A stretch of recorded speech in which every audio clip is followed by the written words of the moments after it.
Alright, so this is my first gun review on this channel. If anybody that watches this channel knows that it's usually about automotive work and scan tools and a tool review here and there. Well, this is basically a tool, so I guess we could still call it a tool review. But this is the M&P metal framed 9mm pistol by Smith & Wesson. Of course, it is made in the USA. There's the label right here, model number. Now, I own a few M&P pistols, love every single one of them. Also have a couple Glocks. I will take the Smith & Wesson over a Glock every single day of the week. Now, whenever I saw this pistol, I knew I had to have it. This is Smith & Wesson's first metal framed M&P. So it does come with two 17-round mags. Make sure it is clear. We'll take a quick look at it before I start getting into the specs. And beautiful gun in my opinion. I mean, very nice, and it feels absolutely wonderful in the hand. The texturing here on the grip is very. I mean, I'd say it's just about the perfect texture before you start getting it too rough versus too light. Definitely not gonna slip. Now, a little bit about the pistol. Like all M&Ps, the slide is stainless steel. The barrel is stainless steel. Now, this one has a metal frame, specifically aluminum. They call out as T6 aluminum, which doesn't tell you a whole lot about the alloy. The T6 is the heat treatment. It could be 6061 T6, it could be 7075 T6, and a host of other alloys that could be heat treated to T6. Ideally, I hope this is 7075 because it's stronger than 6061. But regardless of what alloy it is, I'm sure Smith & Wesson put it through enough torture tests to verify that it's going to hold up over time. That would be my only concern. Would be it work hardening and then potentially cracking, thousands of rounds down, down the line. But let's take a look at it. So this does not have a manual safety. You can see the trigger is a little bit different than your typical M&P. The trigger is a lot better on this gun than the other M&Ps, and I'm going to show you why here in just a minute. I have another M&P here that we're going to look on the inside, and we're going to compare the differences on the inside of the gun that makes this a nicer trigger pull. But let's take a quick look at it. This particular gun, I don't know if you can see how nice the slide release is very pronounced. Can you see that? So it's very easy to engage and trip it, and I absolutely love that. Of course, it is ambidextrous on both sides, as is the mag release. The mag release, obviously out of the box, it's for a right-hand shooter, but you can swap it around, put it on the left hand if you're a left-hand shooter. The sides, front and rear, are steel, not plastic. They are your typical, just your white dot sight, which is perfectly fine by me, and it is optics ready. If you see this pad right here, you take these two Allen screws out, this pad comes off. It comes with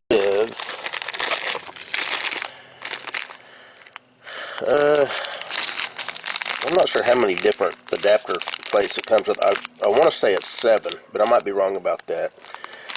But if you're not familiar with that, if you want to put an optic on this gun, you unscrew this adapter plate, screw one of these down, and put whichever optic that you want to put on it, you can put on it. So, that's nice for the people that like the optics. And it does come with 2 magazines. 2 17 rounders. I'm going to show you the one thing about it that, it's not a big deal, but it was something that I noticed that it would have been nice if they would have put just a little bit more thought into it. Now, it does come with 4 palm swells. Comes with the one that's on it, which I'm not sure which one comes on it. Probably medium. Obviously, this one's the small. And then the other 2 they call as, what do they call out? Medium large and large. This is the medium large. This is the large. This one's a little thicker. Other than that, they both look, from the side profile, they both look pretty close to the same. Yeah, the one that came on it, I don't know, I think that feels pretty good, and that's probably the most common one that most people's going to go with. And if you notice, the trigger is a little bit different than your typical M&P. Now, I'm going to pull this trigger and let you just see how, I'm going to, hopefully you can see how nice it is. So, let's go ahead and jack the slide.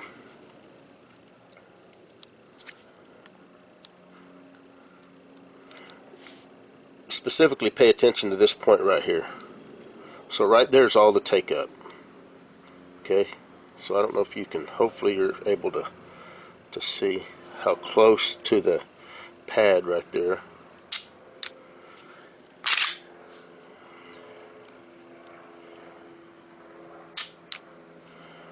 Very, very nice trigger for a semi-automatic pistol. So let's see, I guess the next thing, let's go ahead and break this thing down. And now there are 2 ways you can break down a M&P. There's the preferred way, then there's the what I call the Glock way. Some people don't like the preferred way, some people do like it. The Smith & Wesson preferred way is you have a, I believe they call that a sear disconnect. But hold on just a second.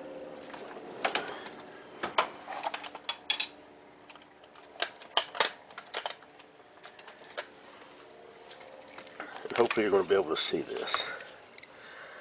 There's a little yellow lever right here. You pull that down,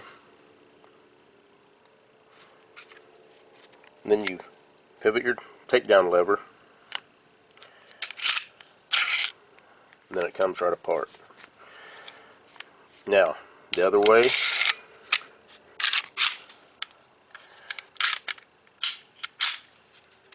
and when you put it back together, or whenever you put your mag in, it will pivot that back up.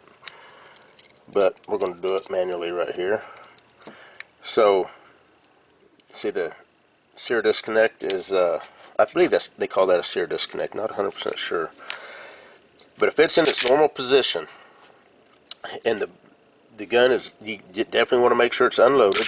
You're going to rack the slide, lock it, magazine's out, nothing in the barrel, pivot your takedown lever, close the gun, pull the trigger, and apart it comes, just like a Glock. And that's the way I do it. I don't reach down there and flip the lever. To me, that's kind of a pain, but it's a safety feature, so I mean, it is a good deal. We're going to weigh this gun and compare it to a standard M&P also. Now, hopefully, you're going to be able to see this, but because I want you to see how they've made the trigger bar, how it pivots the sear when you pull the trigger. And I'm going to show you the difference between this, and that's what makes this trigger so much nicer versus the trigger on the original M&P, which was already nicer than the Glock's trigger. So I don't know if you can see that. Hopefully you can.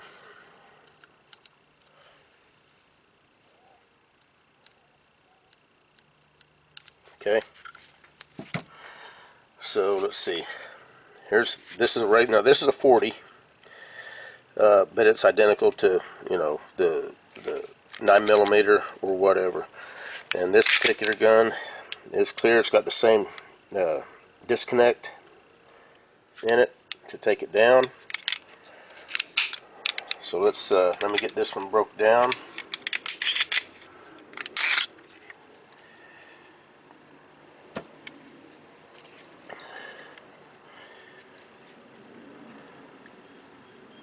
Now what I want you to pay attention to is as soon as it touches the sear, I'm going to pull it back.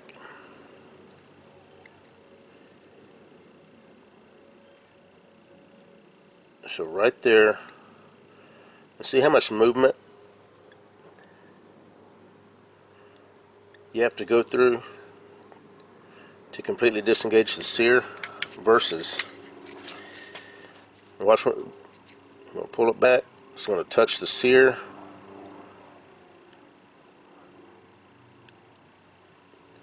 That is a huge difference, huge.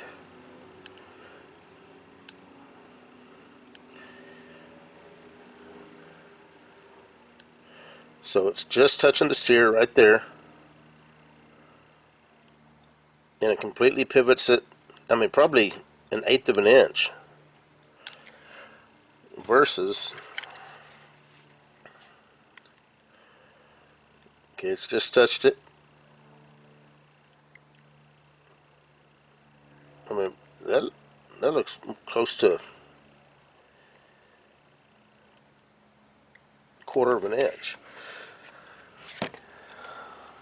So that's how they've gotten the trigger pull so much nicer on the metal frame 2.0. And so watch how much. This is the regular polymer. Pay attention to where the trigger stop is. Okay, right there is about where the trigger's about to break.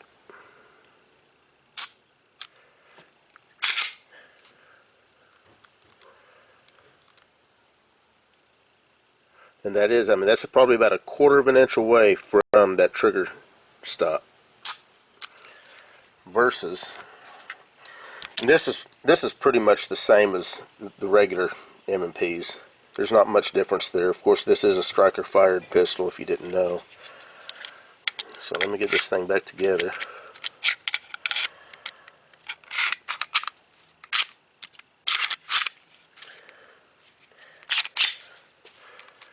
And again, see right there, you can see how much closer. I mean, and that's probably 1/8 of an inch or so.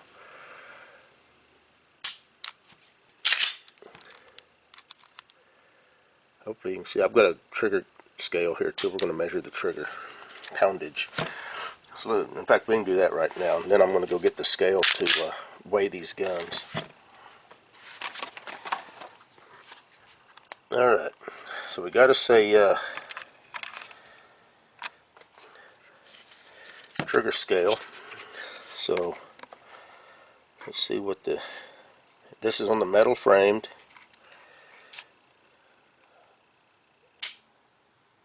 4.9. Do it again.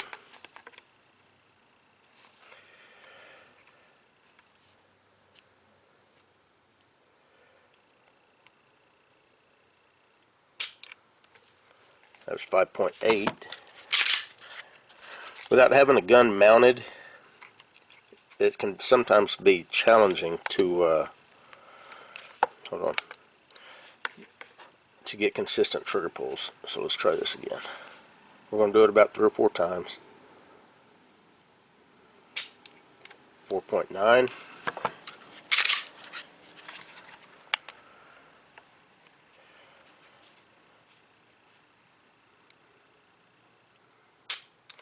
4.11. Do it one more time, then we'll go to the regular M&P.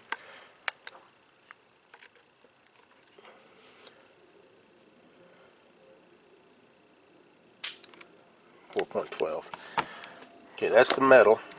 Now for the regular. Just to show you, I do have the regular one here.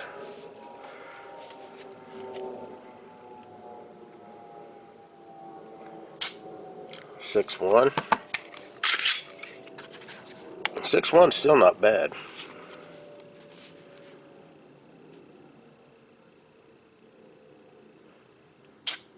6.7.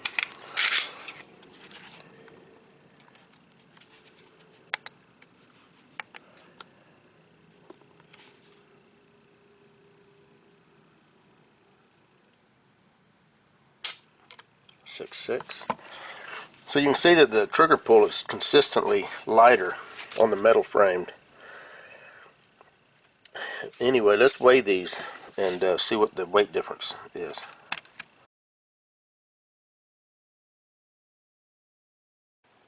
Okay, got the scale set up. First we'll weigh the metal, no magazine.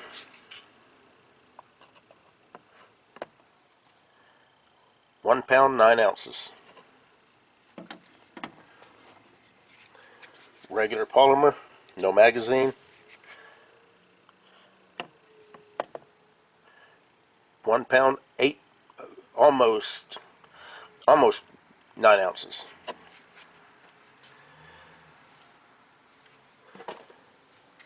Now let's just see what the difference between the frames are. So I'm going to break this down.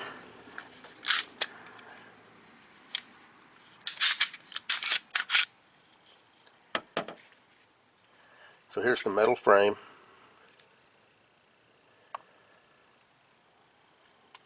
9.5 ounces.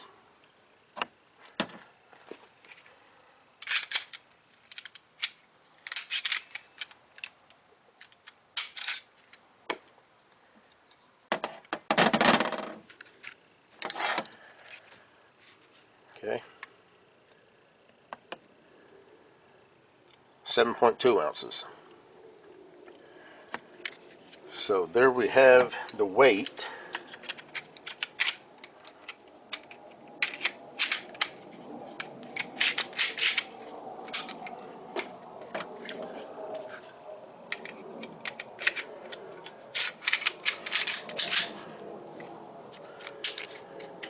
Again, £1 9.7 ounces.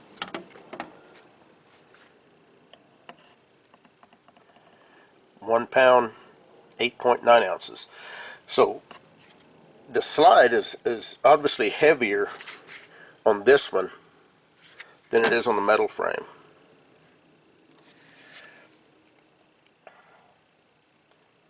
And which makes sense because obviously you've got a big chunk milled out right here for the optic, and it looks like these. Of course, this one's got scallops or serrations up front here that would have lightened it up a little bit.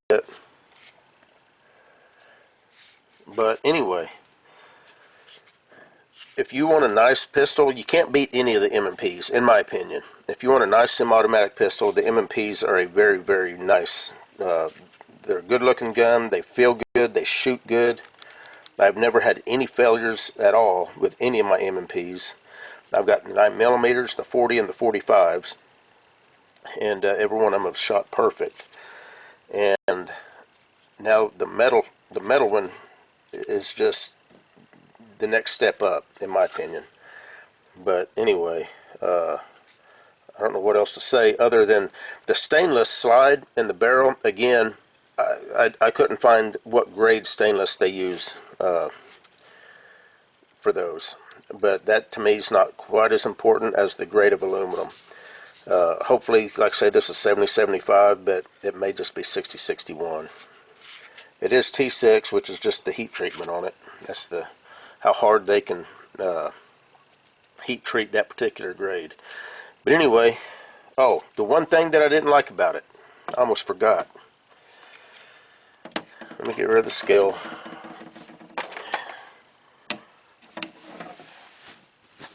Put the cloth back up here. Okay, so here's our mag. First thing I want to put the mag in the polymer framed M&P, and you can see how nice and contoured that magazine is on the polymer frame. I mean, when you run your hands across it, it feels like it's, you know, that it was actually made for the gun. on the metal frame. Put the and this is the magazine for the metal frame. This is the magazine that came with this gun. You can see right here. Now this is supposed to kind of stick out a little bit so that you can grab it, but the front, it's just not as contoured as what I would think it should be. Hopefully you're seeing that. I mean, it's not a big deal, you know, even right here.